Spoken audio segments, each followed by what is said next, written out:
Assalamualaikum warahmatullahi wabarakatuh. Perkenalkan, nama saya Risa Septianingrum dari 18A1 D3 Rekam Medis dan Informasi Kesehatan Universitas Duta Bangsa Surakarta. Di sini akan memaparkan materi dari anatomi dan fisiologi geniteunaria dan reproduksi. Yang pertama yaitu proses fertilisasi. Proses fertilisasi adalah proses peleburan antara satu sperma dengan satu sel telur yang sudah matang. Yang selanjutnya yaitu sel telur yang telah dibuahi berubah menjadi zigot dan menempel pada dinding rahim. Proses selanjutnya yaitu zigot yang berada di dalam rahim akan terus tumbuh dan berkembang menjadi embrio sampai dilahirkan. Masa kehamilan sekitar 9-10 hari. Dalam rahim, embrio akan mendapatkan makanan dari tubuh induk melalui plasenta atau ari-ari. Embrio di dalam rahim dilindungi oleh selaput pembungkus yaitu amnion, chorion, saccus vitellinus, dan allantois. Amnion yaitu selaput yang membatasi ruangan tempat terdapatnya embrio. 2. Chorion adalah salah satu selaput yang berada di luar amnion. Chorion dan allantois akan tumbuh membentuk jonjot pembuluh darah yang berhubungan dengan peredaran darah induknya melalui plasenta. 3. Saccus vitellinus terletak di antara amnion dan plasenta. Saccus vitellinus merupakan pemunculan sel-sel dan pembuluh darah pertama. 4. Allantois terletak di dalam tali pusar. Allantois berfungsi untuk respirasi, saluran makanan, dan ekspresi. Waktu embrio berkembang, jaringan epitelnya menghilang dan tinggal pembuluh darah yang berfungsi sebagai penghubung embrio dan plasenta. Tahapan dari proses fertilisasi ada 4 yaitu 1.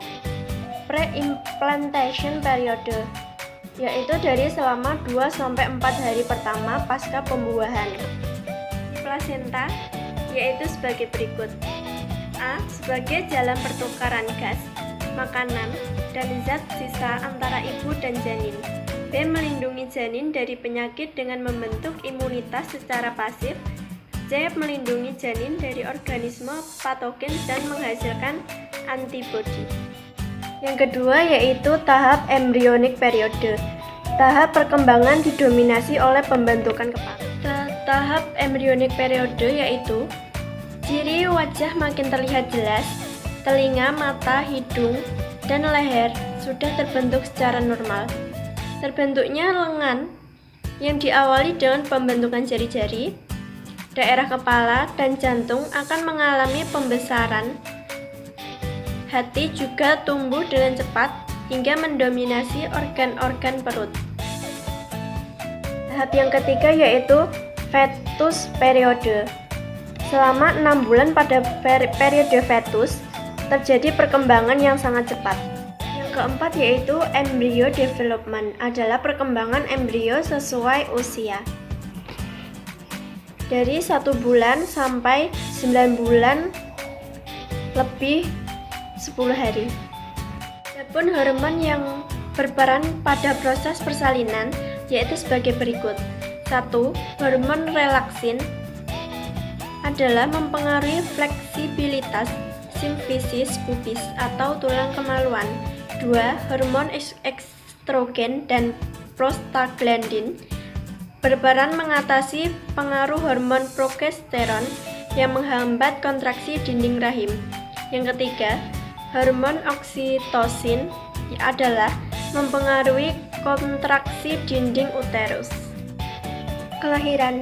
Tanda-tanda akan terjadinya proses kelahiran adalah 1. Mulai terjadinya kontraksi rahim atau mulas-mulas yang terjadi bermula dari 2 jam sekali, kemudian maju menjadi setiap menit.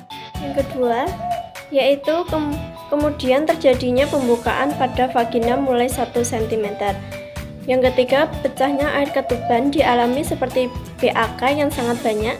Yang keempat yaitu bila kontraksi rahim terus maju menjadi 5 menit, maka pembukaan pada vagina sudah mendekati 10 cm. Proses persalinan dalam ilmu kedokteran dibagi menjadi 4 tahap, yaitu tahap 1, mulai terjadinya pembukaan jalan lahir dari 1 cm sampai lengkap 10 cm. Dalam proses ini memerlukan waktu sekitar 12-20 jam untuk anak pertama. Tahap kedua yaitu setelah pembukaan jalan lahir lengkap sampai bayi siap lahir, memerlukan waktu sekitar 2 jam.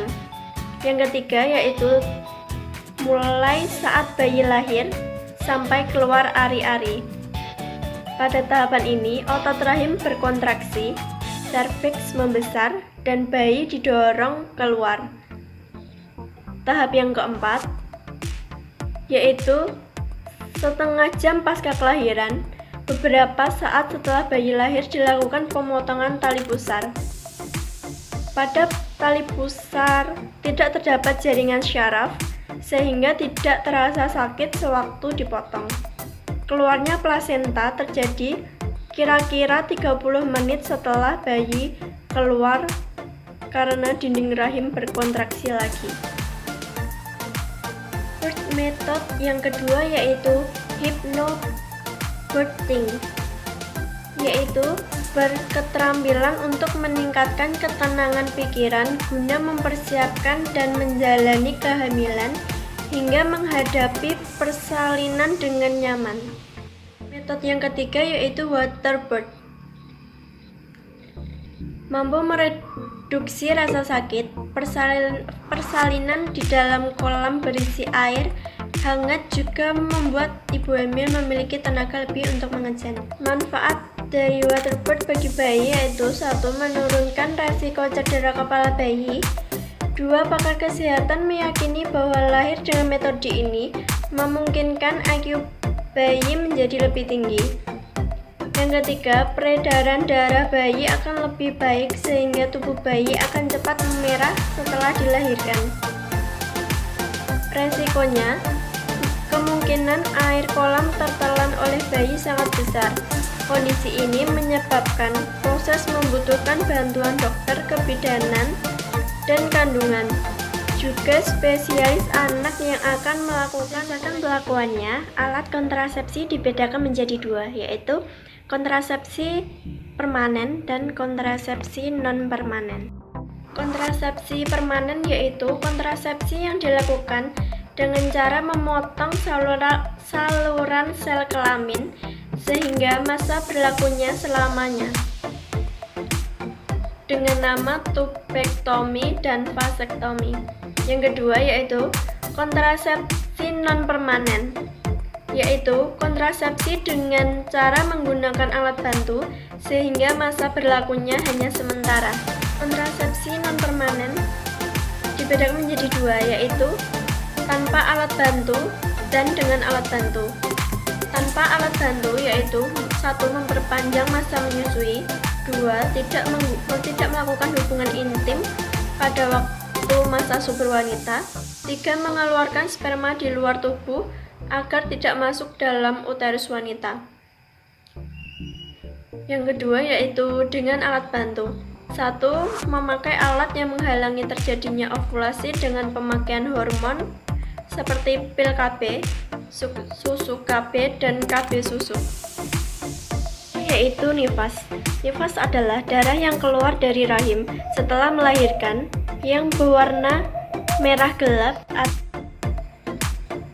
Darah nifas keluar selama 40 hari dengan volume tidak terlalu banyak dan tidak menyengat.